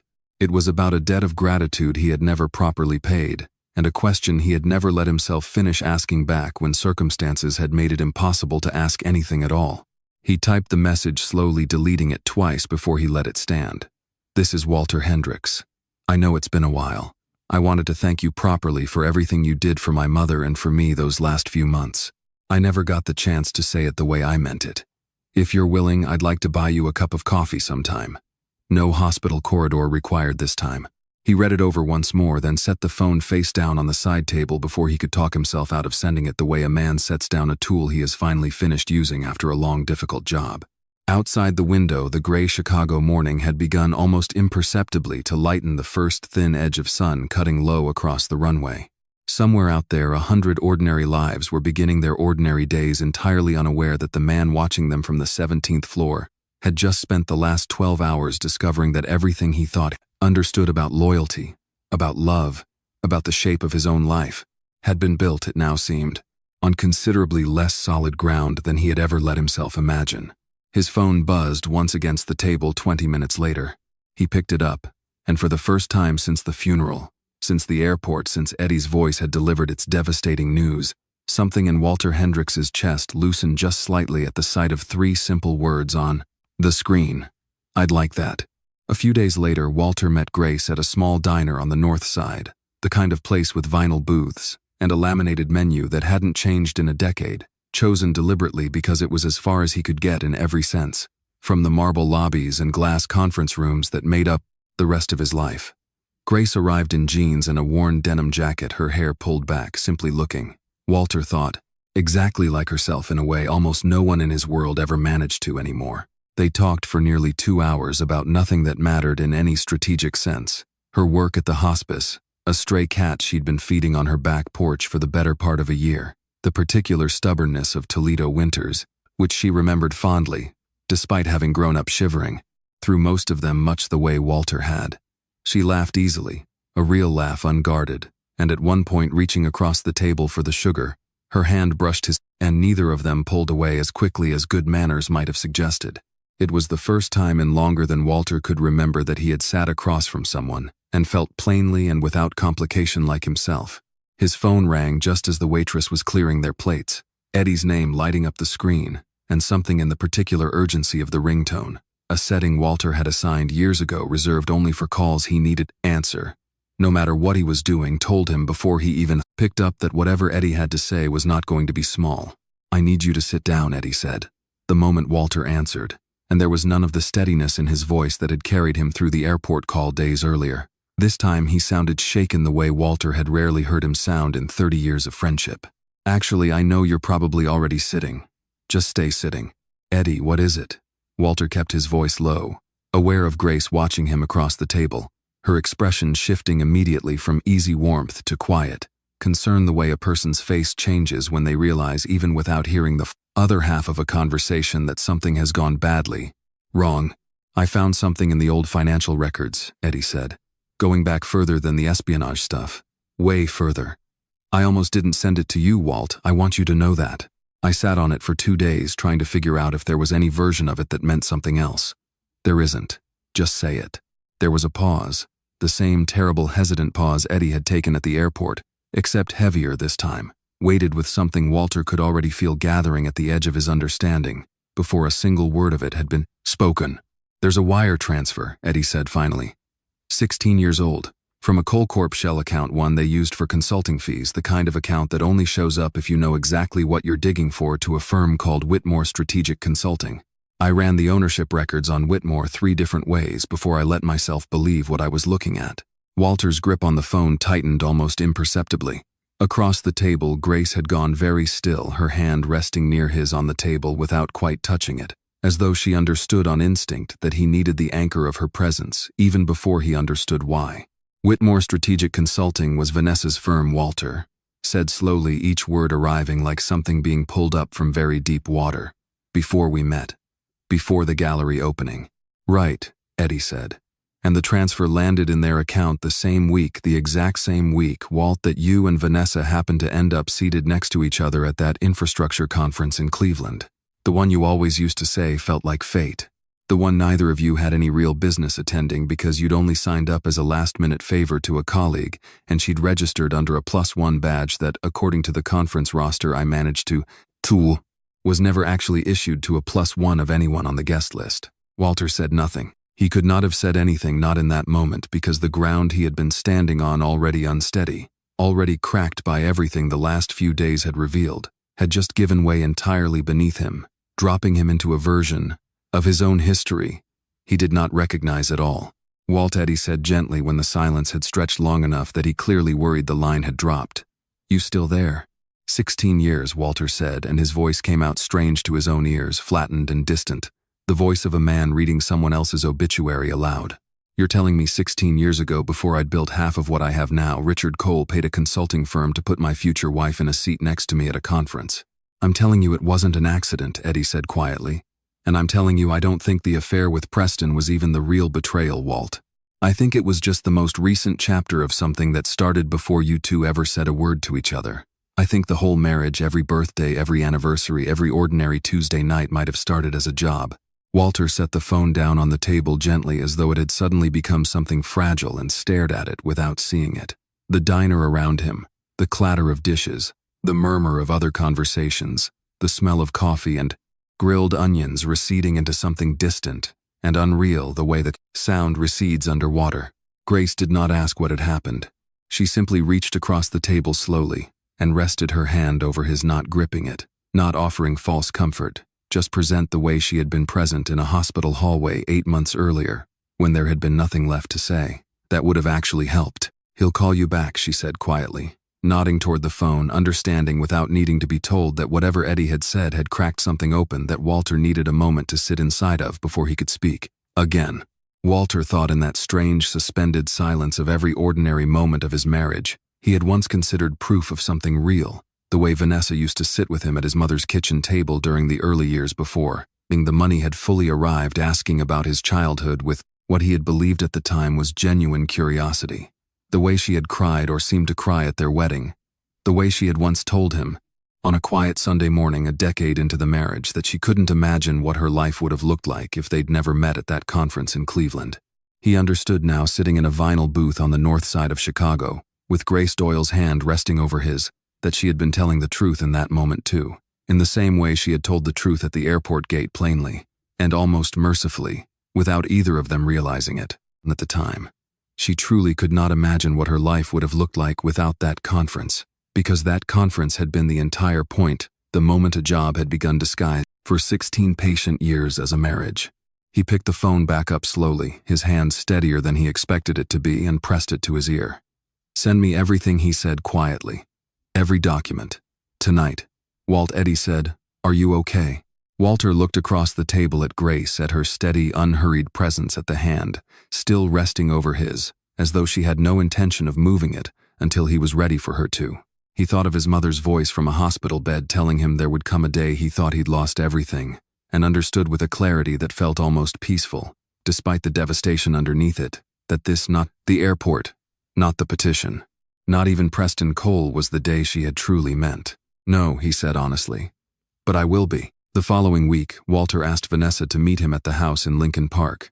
Not the penthouse downtown where she had been staying since the airport, but the actual house, the one they had bought together a decade earlier, when they had, still in whatever fractured way, believed themselves to be building something permanent. He chose it deliberately. He wanted the conversation to happen somewhere that still held the shape of the life he now understood, had never quite been real, so that he could finally properly let it go. She arrived precisely on time, which did not surprise him. Vanessa had never once in 16 years been late for anything that mattered to her. She stood in the doorway of the living room in a gray coat, her composure mostly restored since the airport, though something in her eyes had changed a wariness that had not been there before. The look of someone entering a negotiation she no longer fully controlled. "You wanted to talk," she said. "I know about Whitmore," Walter said. He did not raise his voice. He had learned over the past several days that he no longer needed to. "I know about the wire transfer. I know about Cleveland. I know it wasn't an accident that you were sitting next to me at that conference 16 years ago, Vanessa. I know Richard Cole paid for it." For a long moment she said nothing at all. Walter watched her face carefully, searching for some flicker of the disbelief. A genuinely innocent person would have shown the outraged denial, the demand to see proof, the instinctive defense of a reputation being unfairly attacked. He did not find it. What he found instead was something far worse, a kind of exhausted stillness. The particular stillness of a person finally setting down a weight they had been carrying so long they had almost forgotten it was there. "How long have you known?" she asked quietly. 4 days, Walter said. "How long have you known?"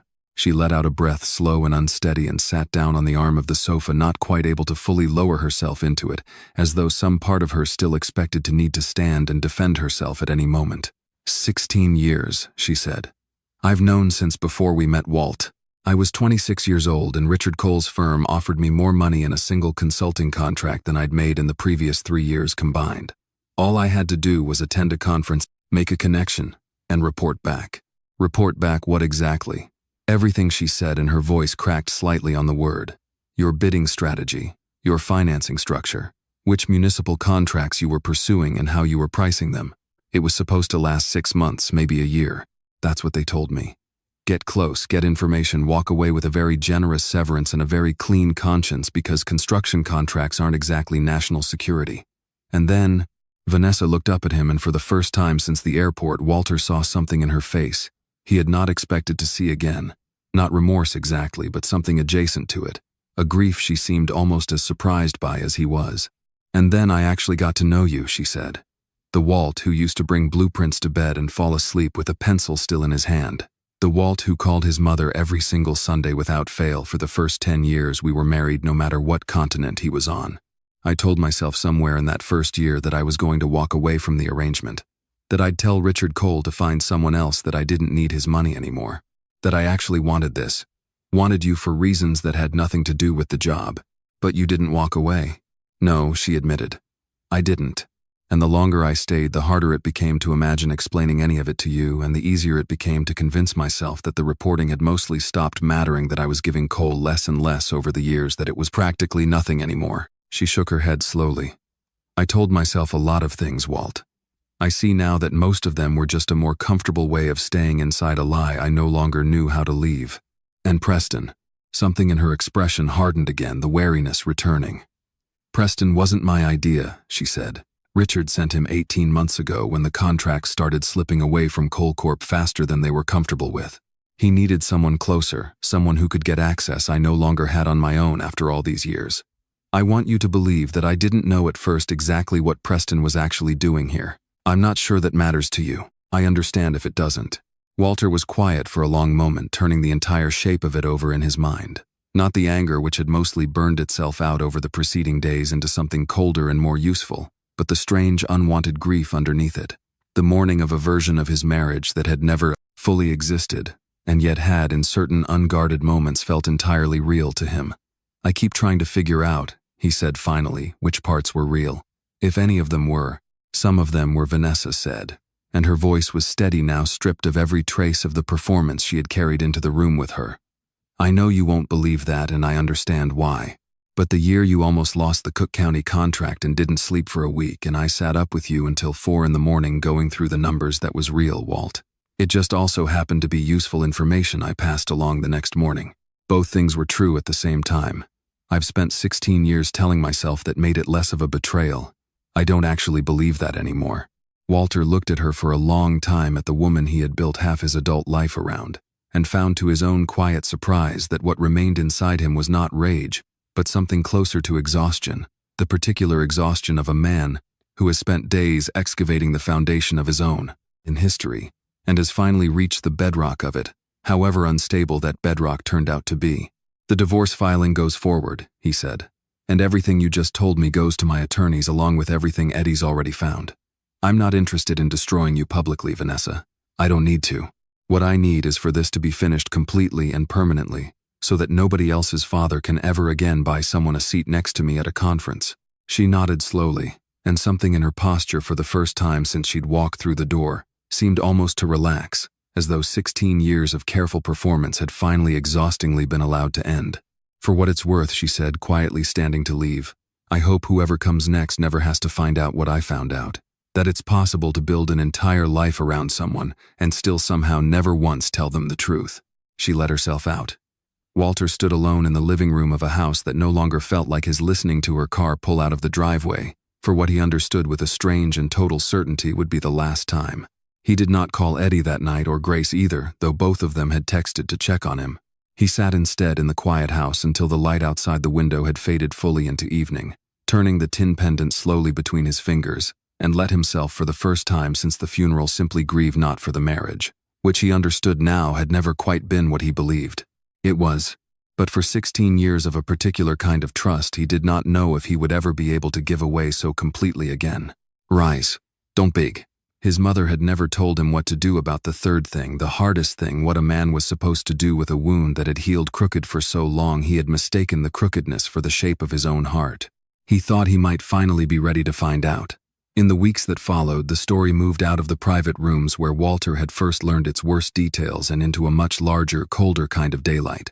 The financial press picked it up first, a terse item in a trade publication about an ongoing federal review into bidding irregularities across 3 municipal infrastructure contracts, naming Coal Corp without naming Richard Cole directly. The way these things always started cautious and clinical, before the real names inevitably surfaced. Within 10 days they had surfaced completely. Walter's legal team had handed federal investigators 16 years of documentation, carefully organized, meticulously dated, more thorough than anything a man in Walter's position ever should have needed to assemble about his own marriage. He had not wanted revenge, not exactly. He had wanted the record corrected finally and permanently so that no other family could be quietly infiltrated the same way his had been. Richard Cole was forced out of his own company within the month, the Coal Corp board moving with the swift, self-preserving efficiency boards always find when their own survival is finally on the line. Walter read about it in the newspaper on an ordinary Tuesday morning, sitting alone at his kitchen table with a cup of coffee he barely remembered pouring, and felt none of the satisfaction he might once have expected. He felt instead a strange and unwelcome sympathy for a man he had every reason to despise. Because somewhere in Richard Cole's own history, Walter suspected there was probably a version of the same desperate calculation that had once driven a young Vanessa to accept a consulting contract she told herself she could walk away from whenever she chose. Preston disappeared from Chicago entirely within a matter of days, resurfacing briefly, according to Eddie's sources, in some minor role at a firm 2 states away, his name quietly scrubbed from anything connected to Coal Corp or to the woman he had once stood beside at an airport gate with a boarding pass held between 2 careless fingers. Walter never spoke to him again. There did not seem to be anything left worth saying. Marjorie Whitfield's social world contracted with a speed that surprised even Walter, who had by that point stopped expecting to be surprised by anything. The country club luncheons she had once presided over with such easy authority grew quieter around her, the invitations thinner, the calls from old friends slower to return. Walter felt, watching it happen from a careful distance, none of the vindication he might have predicted for himself in an earlier, angrier version of these same weeks. He felt mostly tired, the particular tiredness of a man who has spent an entire season watching a structure collapse floor by floor and has finally stopped flinching at each new sound of it falling. Chad, for his part, deleted the video from the airport within hours of the story breaking nationally, though by then it had already circulated widely enough that the deletion accomplished nothing except confirming for anyone still paying attention exactly how badly he had misjudged the situation. He'd been so eager to film. Through all of it, Eddie remained a steady, constant presence the way he always had, appearing at Walter's house, some evenings with takeout from a diner, neither of them particularly liked, simply because eating alone in a big empty house seemed to him like something a friend shouldn't have to do if there was any way around it. They did not talk most nights about Vanessa or Cole or the lawsuits still working their slow grinding way through the courts. They talked instead about ordinary things: a car Eddie was restoring in the shop, a stretch of highway interchange Walter's company had broken ground on outside Columbus, the particular stubbornness of the Cleveland Browns, whose fortunes neither man had ever been able to fully abandon, no matter how many decades of disappointment they accumulated between them.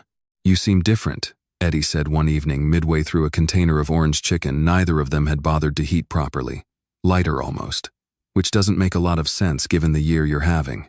Walter considered the question seriously, the way he considered most things Eddie said to him, because Eddie had never once in 30 years asked him a question he didn't actually want an honest answer to. "I think I spent 16 years carrying something I didn't know I was carrying," Walter said finally. "And now that it's gone, even though everything else is a mess, there's less weight somehow. Does that make sense?" "More than you'd think," Eddie said, and did not push further because he had also learned over 30 years exactly when a subject needed room to breathe rather than pressure to explain itself completely. Grace, meanwhile, had become something Walter found himself reluctant to name too precisely out of a caution he recognized as reasonable and did not entirely enjoy. They saw each other perhaps twice a week, always somewhere unremarkable: the same North Side diner, a walking trail along the lakefront, once a small, unglamorous minor league baseball game that Grace had suggested half as a joke and that Walter had ended up enjoying more than any charity gala he'd attended in the previous decade. She never once asked about the lawsuits or the newspaper coverage or how much the estate settlement with Vanessa might ultimately cost him. She asked instead whether he'd slept, whether the stray cat on her back porch had finally decided to let her pet it, whether he still had the notebook from Dorr Street, the one with the delivery trucks and cargo routes sketched in a child's uneven pencil. He had told her about the notebook on their third meeting, somewhat to his own surprise, the words arriving before he'd fully decided to share them. She had listened without interrupting, and when he finished, she had said, "Only I'd like to see it sometime if you're ever willing to show me." Nobody in 16 years of marriage had ever asked to see it. Vanessa had known it existed vaguely, the way a person knows the outline of a spouse's early biography, without ever caring to fill in the details. Grace had asked to see it the way you ask to see something you already suspect might matter. Late one evening, sitting on the back steps of Grace's small bungalow while the stray cat regarded them both from a safe distance on the porch railing, Walter found himself turning the tin pendant over between his fingers, an old habit he had never fully broken, and Grace watched him do it with the same quiet, unhurried attention she brought to almost everything.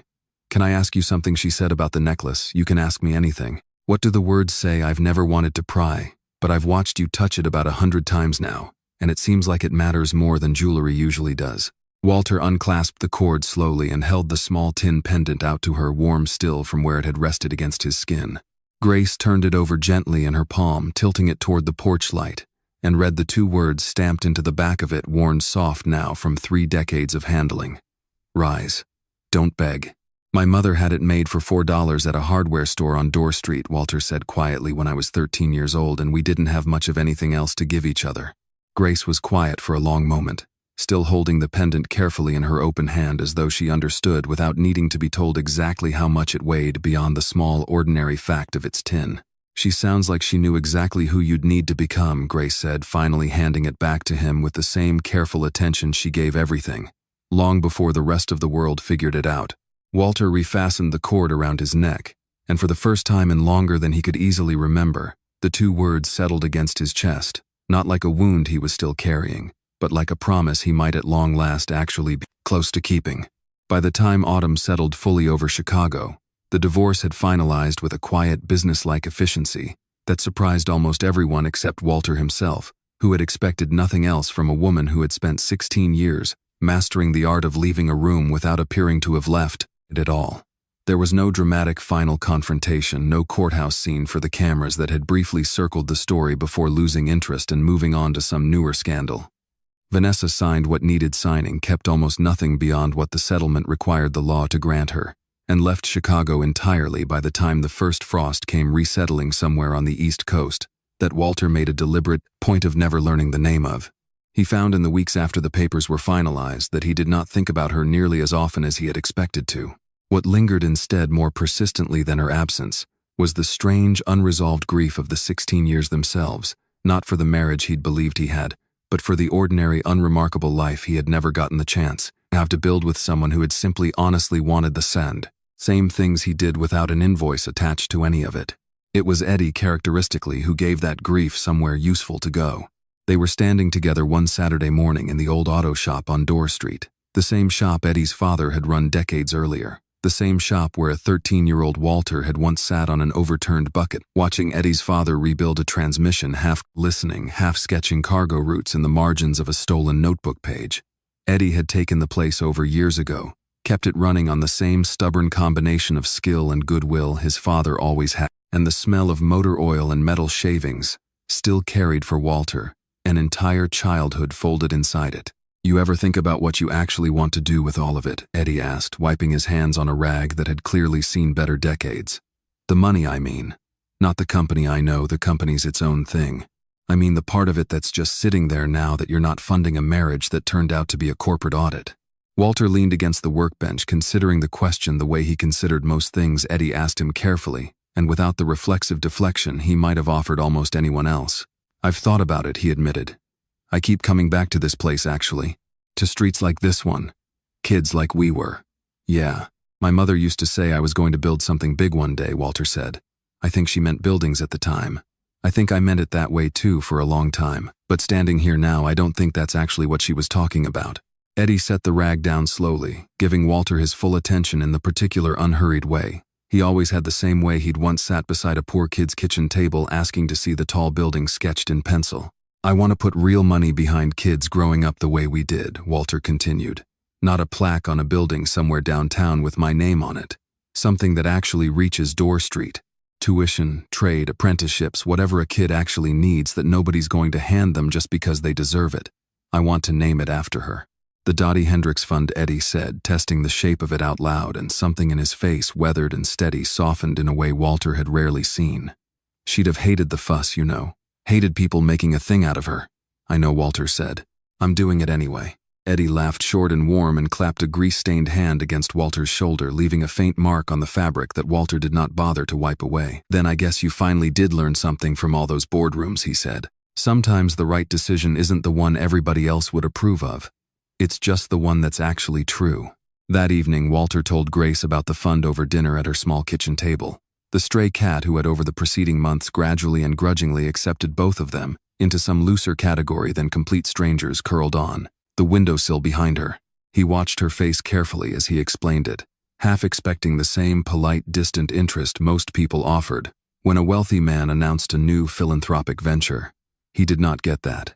He got something closer to quiet, unguarded delight, the particular expression of someone who has been waiting without quite admitting it to herself to see whether a person she cared about would eventually become exactly who she'd already believed he was. I want you involved, Walter said more directly than he'd planned to say it. Not as a favor, not as a symbolic gesture. I mean actually involved the family support side of it, working with kids and parents who need more than just tuition money, who need someone who knows how to sit beside a person in the middle of something hard without needing to fix it immediately. I don't know anyone better suited to that than you. Grace was quiet for a moment, turning her water glass slowly between her fingers, and Walter felt watching her consider it an unfamiliar vulnerability settle over him. Not the sharp, defensive vulnerability of the past several months, but something gentler and more frightening in its own way. Particular exposure of a man asking someone to build something alongside him rather than simply witness what he'd already built alone. You understand I'm not doing this because of anything between us, Grace said finally, and Walter felt a brief involuntary drop in his chest before she continued. I'm doing it because it's good work, and because I believe in it on its own terms. I need you to know that going in so nothing ever feels obligated later. I understand, Walter said. Good, Grace said, and something in her expression finally softened into a smile. Because I also happen to think you're the kind of man worth building something alongside for entirely separate reasons that we can talk about whenever you're ready to talk about them. Walter felt something in his chest loosen at that. A tightness he had been carrying, he realized, since long before the airport, since long before the wire transfer, perhaps since a cold winter on Dorr Street, when a landlord's raised voice had first taught him that safety and belonging were things a person had to earn rather than simply receive. He was not ready that evening to say everything he felt. Some wounds he had come to understand over the preceding months did not heal on any timeline convenient to the person carrying them, and he had learned the hard way the cost of moving faster than a genuine feeling could actually support. But But he reached across the small kitchen table the way Grace had once reached across a hospital tray table with a sandwich wrapped in wax paper, expecting nothing in return, and let his hand rest lightly over hers. "Whenever you're ready," he said quietly, "I'll be here to talk about it." Outside the kitchen window, the first true frost of the season had begun settling over the small backyard, silvering the grass and the porch railing, where the stray cat still occasionally perched, and somewhere beneath the ordinary quiet of that evening, Walter understood that he had finally, after everything, begun building the thing his mother had actually meant, all those years ago at a wobbly kitchen table on Dorr Street. Not a skyline, not an empire, but a life sturdy enough to hold real people inside it, without ever once needing them to prove they belonged there first. The following spring, Walter drove out to Toledo alone the way he had so many times before over the preceding year, except this time, for the first time since the funeral, he was not truly alone. Eddie sat in the passenger seat, one arm resting on the open window, the same easy silence between them that had carried both of them through 30 years of ordinary Tuesdays and extraordinary ones alike. Grace followed a short distance behind in her own car, having insisted gently but firmly that she wanted to see the cemetery on her own terms in her own time, rather than arrive as an afterthought squeezed into someone else's grief. The morning was clear and cool, the kind of pale spring light that made the rows of headstones look almost gentle, softened at the edges the way grief itself eventually softens without ever fully disappearing. Walter knelt at his mother's grave the way he had knelt there once before, in a black suit that had cost more than she'd earned in a year. Except this time he wore ordinary clothes, jeans, a flannel shirt, the kind of clothing Dottie Hendricks would have actually recognized her son in, rather than the costume he had worn the last time he'd stood in this exact spot. He unclasped the tin pendant from around his neck, the cord soft now from a year of near-constant handling, and set it gently on top of the headstone, the way he had done once before in the raw, disbelieving days, right after the funeral. "I didn't crawl, Mama," he said quietly, the words arriving easily, now worn smooth by a year of repetition in his own private thoughts. "I rose. But I want you to know it wasn't the way either of us thought it would happen. 16 years and none of it was what I believed it was. I had to lose the whole shape of my own life to figure that out." He was quiet for a long moment, the spring wind moving softly through the cemetery, carrying with it the particular smell of new grass and turned earth that Toledo always seemed to hold on to longer than other places. Behind him he heard Eddie's footsteps approaching unhurried, and then the softer sound of Grace's, a moment after, both of them keeping a respectful distance, until Walter looked up and, without needing to say anything, invited them closer with a small, tired smile. "She would have liked you," Walter said to Grace as she came to stand beside him, looking down at the modest granite headstone with its simple, unadorned lettering. "She never once cared about money or buildings or any of it. She cared about whether people showed up when it counted. You showed up before I even knew how much I needed someone to." Grace knelt beside him, unbothered by the damp grass soaking gently through her jeans, and picked up the small tin pendant from where it rested on the headstone, turning it over slowly in her palm the way she had done once before on her own back porch months earlier. "Rise. Don't beg," she read softly, the words familiar to her, now worn into something almost like a shared language between them.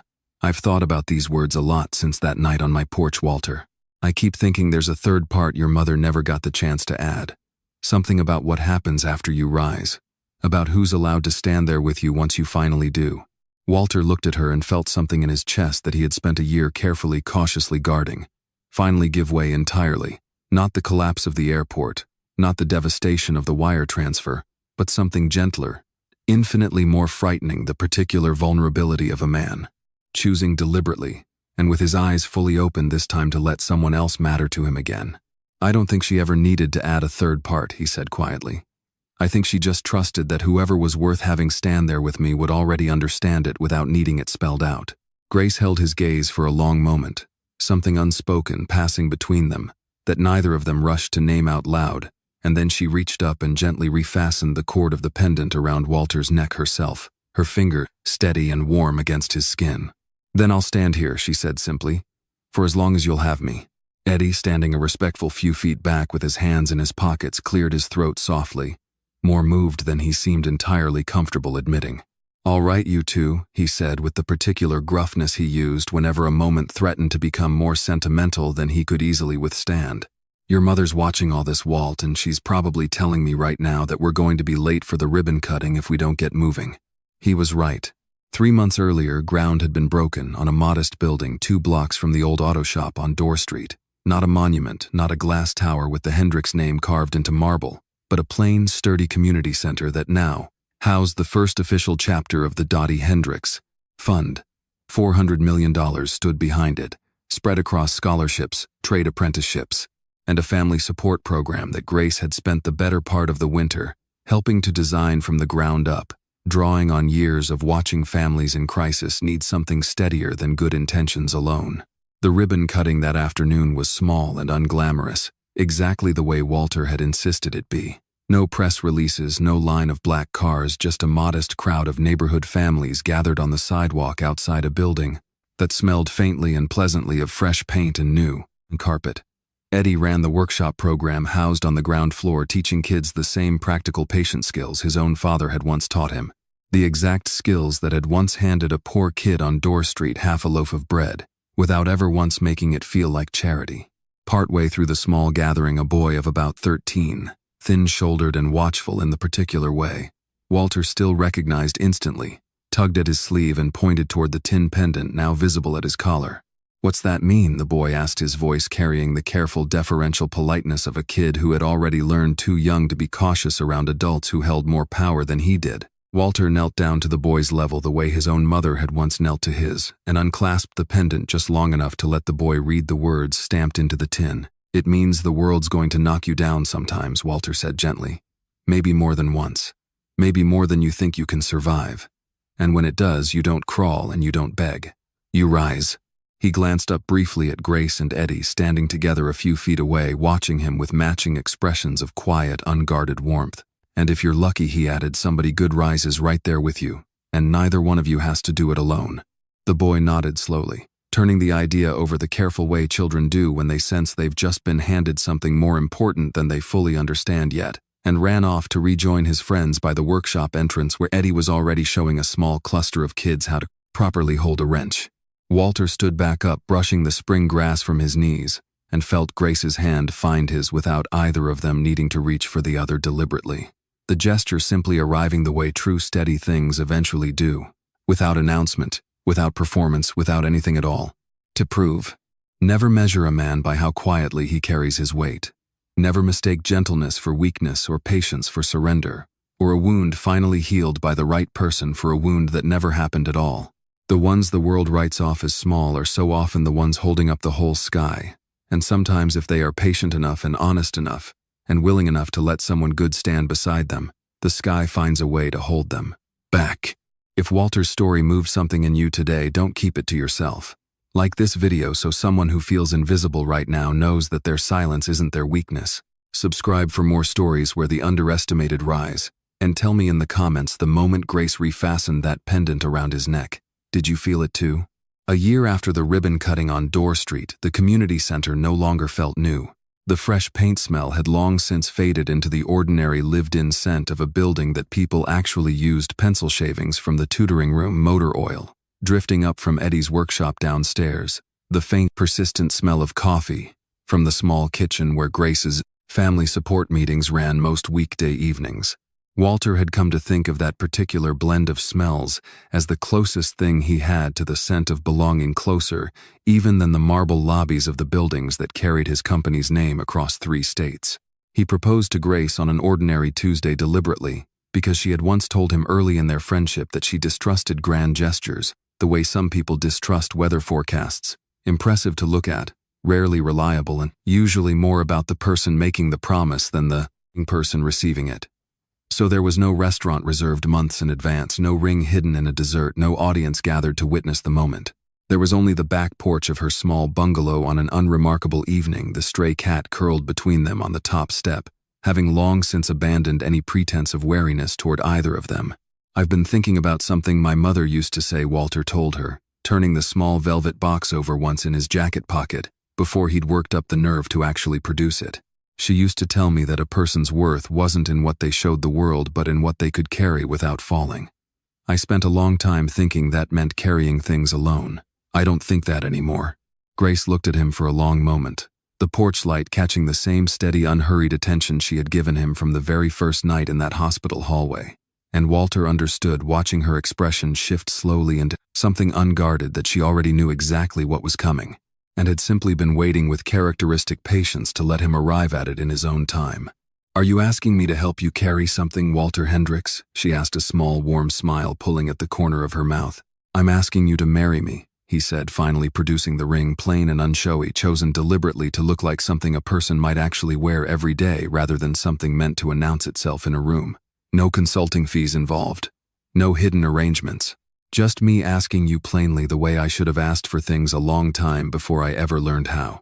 Grace laughed, a real laugh bright in the quiet evening air, and said yes before he had even fully finished, lowering himself to one knee, which struck them both afterward as exactly right. Nothing about their entire relationship had ever followed the expected order of things, and there seemed little reason to start now. They were married the following spring, in a modest ceremony held not in some rented ballroom downtown, but in the small backyard of the community center on Dorr Street, folding chairs, arranged in careful rows across the same patch of grass, where the ribbon cutting had taken place a year earlier. Eddie stood beside Walter as best man, wearing a suit that fit him properly this time, having finally allowed Walter to buy him one for the occasion after years of good-natured refusal.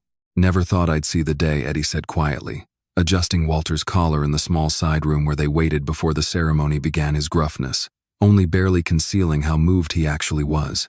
"You standing here about to marry someone who never once asked what you were worth. Your mother would have loved this. She'd have loved Grace even more than she loved the buildings you built." "I know," Walter said. "I think about that more than you'd guess. She'd have had one thing to say about all of it, though," Eddie added, straightening the boutonniere pinned to Walter's lapel with the same careful attention he gave to engine work. "She'd have told you it took you long enough." Walter laughed, the sound easy and unguarded in a way it had rarely been during the darkest months of the previous year, and clapped a hand against Eddie's shoulder. The same gesture Eddie had given him countless times over 3 decades of friendship finally returned in full. The ceremony itself was small and unhurried, exactly the way both of them had wanted it. A handful of neighborhood families from the program attended, along with the small circle of program staff who had become over the preceding year something closer to family than colleagues. The 13-year-old boy from the ribbon cutting, now a year older, and considerably less watchful than he had once been, served as an usher, taking the responsibility with a gravity that made Grace laugh softly every time she caught sight of him escorting an elderly guest to her seat with exaggerated formality. Walter had asked in the weeks leading up to the wedding whether Grace wanted to invite any family of her own, and had learned gently, and without much elaboration, that her own family history held its own complicated chapters, its own losses, that did not need to be excavated in detail for him to understand and respect the boundary around them. He had not pressed. He understood now better than he once had that not every wound required full disclosure in order to be honored. "You don't need my whole history to know I love you," Grace had told him simply one evening, and Walter had thought hearing it of Vanessa's careful 16-year performance of intimacy, all surface and strategy, and had felt by comparison an overwhelming gratitude for a woman who offered exactly as much of herself as was true, and nothing more, and asked the same in return. At the reception afterward, held in the same community center that now doubled for one evening as a wedding hall, Walter stood near the small dessert table with a cup of coffee in hand, watching Eddie attempt with limited success to teach the 13-year-old usher how to properly hold a plosing bin, wrench between dances, and felt something settle inside him that he had not fully expected to feel again after the events of the previous spring. A quiet, unremarkable contentment, entirely undramatic, built out of nothing more extraordinary than ordinary Tuesdays spent with people who had never once needed him to prove his worth before offering their loyalty. Grace found him there, eventually slipping her hand into his the way she always did, without ceremony, without needing the moment to announce itself. "What are you thinking about?" she asked. "My mother," Walter admitted. "I keep thinking she'd have liked all of this a lot more than she ever liked the skyline." "I think she already knew that," Grace said, resting her head lightly against his shoulder. "I think that's exactly what she was trying to tell you all those years ago with $4 and a piece of tin." Walter looked down at the pendant, still resting against his collarbone even beneath the wedding suit, and understood, standing in a converted community center on the same street where he had once gone hungry as a boy, that his mother had been right about nearly everything all along that rising had. It never meant building something enormous enough to prove the world wrong. It had only ever meant building something sturdy enough and honest enough to finally let the right people stand inside it with him. 10 years later, the community center on Dorr Street had grown well beyond what Walter had ever imagined that first modest ribbon cutting might become. A second building stood beside the original, now funded not with a single founder's fortune, but with contributions from dozens of former program graduates who had gone on to build their own small successes and had chosen without being asked twice to send something back down the ladder behind them. Eddie's workshop had expanded into a full trade apprenticeship program, staffed partly by men and women who had themselves once been 13-year-old kids standing at his workbench watching him hold a wrench the way his own father once had. Walter still visited most Saturdays, though he no longer ran the day-to-day operations himself, having long since handed that responsibility to a small, capable staff who understood the mission better than any consultant he could have hired from outside it. He came instead simply to be present the way Eddie had once simply been present for him, understanding by now that presence itself was very often the entire point. He and Grace had a daughter by then, 7 years old, dark-haired and curious in a way that reminded Walter with an ache that had long since softened into something closer to gratitude of the way his own mother used to describe him as a boy. Always drawing, always asking how things worked, always certain in the stubborn, uncomplicated way of children that the world could be understood if you simply paid close enough attention to it. They had given her a middle name after Dottie, and around her neck on special occasions, she sometimes wore a small tin pendant of her own, not the original which Walter still kept close, but a matching one. Grace had quietly commissioned, stamped with the same 2 words that had carried her father through the hardest year of his life.